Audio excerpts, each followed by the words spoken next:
Good afternoon, everyone. My name is Shari Smith, and I'm a member of the Council for Persons with Disabilities. And it's my honor this afternoon to be here to introduce a very momentous moment and event in our country's history, as well as to be able to do it because it's something very personal and close to my heart. We are here today to do an official handover of the Disability Solomon Webster's law. And we're pleased that his parents, Carolyn and David Webster, are able to be here with us. Solomon was one of my actually first students. And so this is definitely something that's been a long time coming in terms of the law for persons with disabilities, but also I think the naming of this law after Solomon embeds really what his life was all about. So I will like to turn it over to Councillor Harris for words. Thank you. Thank you, Ms. Smith, and good afternoon, and welcome to all of you who are gathered with us this afternoon, both those of you who are here in person, as well as the many who are tuned in. I wish to echo Ms. Smith's remarks by extending a very special welcome to the family of Solomon Webster, as well as to the media. My name is Austin Harris, MLA for Prospect and Councillor for the Premier, who extends his sincere apologies for being unavoidably absent this afternoon. But he is with us in his thoughts. I want to thank you today for joining me to officially hand over the Solomon Webster Disability Law from the Disability Council to the Solomon family. The previous administration, and in particular the Premier, was passionate about ensuring that this law was passed after listening to the many families of loved ones of persons who are disabled, who advocated for their rights and freedoms to be both recognized and protected. The Solomon Webster Disability Law underpins the government's disability policy 2014 to 2033, and I'm proud that we are in fact the first overseas territory to have bespoke legislation dealing directly with disability issues. This will ensure that disability matters are championed and also will provide a voluntary registrar which will enable us to better monitor the needs of the disabled going forward. I'm also proud to say that the Council wasted no time in getting started, and as of April this year have worked tirelessly focusing on the policy requirements. This legislation protects and safeguards some of our country's most vulnerable. And to have the law named after Solomon Webster, I think, is a testament to the person that Solomon, or Solly, was in life. Yes, Solomon was born with challenges, but he did not let his disability impede him. Instead, he strived to do his best in all that he did, and he, frankly, was a shining example of what persons with disabilities can accomplish. Sometimes things weren't always possible for Solomon because of bureaucracy, both in government and in the private sector, that existed prior to the passage of this law. Solomon worked at the auto spa where he excelled and grew.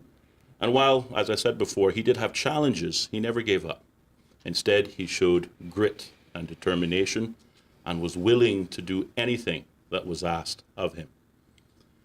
Because this law didn't exist, Solomon, although holding down a full-time job, could not get his own apartment. After evaluations in which considered Solomon to be able-bodied to work, he was still not allowed to access his independent life, but instead he was told that he would have to continue living with his family. Had this law been in place, he would have had both a place to go and people to help him advocate for his right to an independent life. Solomon was the prime example as to why it was imperative that this law be passed. Before I close, I want to thank Solomon's family for raising a truly outstanding young man. Solomon Webster is commemorated in the name of this law because of his tenacity and dedication to achieve everything to the best of his ability. And he is a shining example to all of us, quite frankly. His success in bringing home a gold medal in the individual bocce event for the Cayman Islands at the 2010 Special Olympic Games speaks volumes to both his courage and his determination. Solomon was also an avid footballer and basketball player as well. It is this country's loss that he tragically passed away in 2014 under very difficult circumstances. And our heart and prayers go out to his family still to this day. I wish to thank everyone who contributed to this law, individuals too numerous to mention. However, we as a country owe you a sincere debt of gratitude. The Solomon Webster Law is watershed legislation in the Cayman Islands and represents a quantum leap forward in the protection and recognition of people with disabilities. And as a member of the government, I'm proud to say it was a piece of legislation that was unanimously approved in the Legislative Assembly. So it is truly an honor and a delight to be here, and I thank you very much. I believe Ms.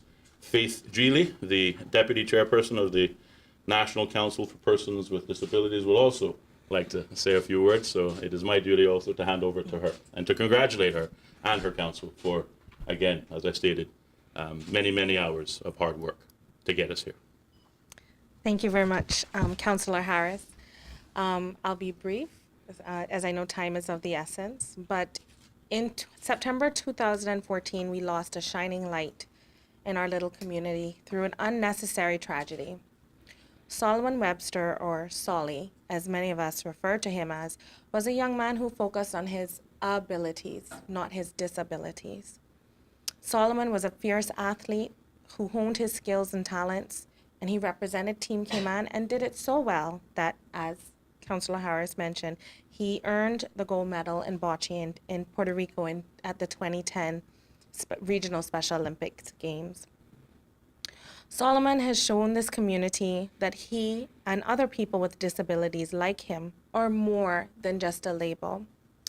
They can achieve so much if they're only given the time and the encouragement and the support they need to do so. It is therefore a fitting tribute that the Disabilities Law has been named the Solomon Webster Disability Law in his memory.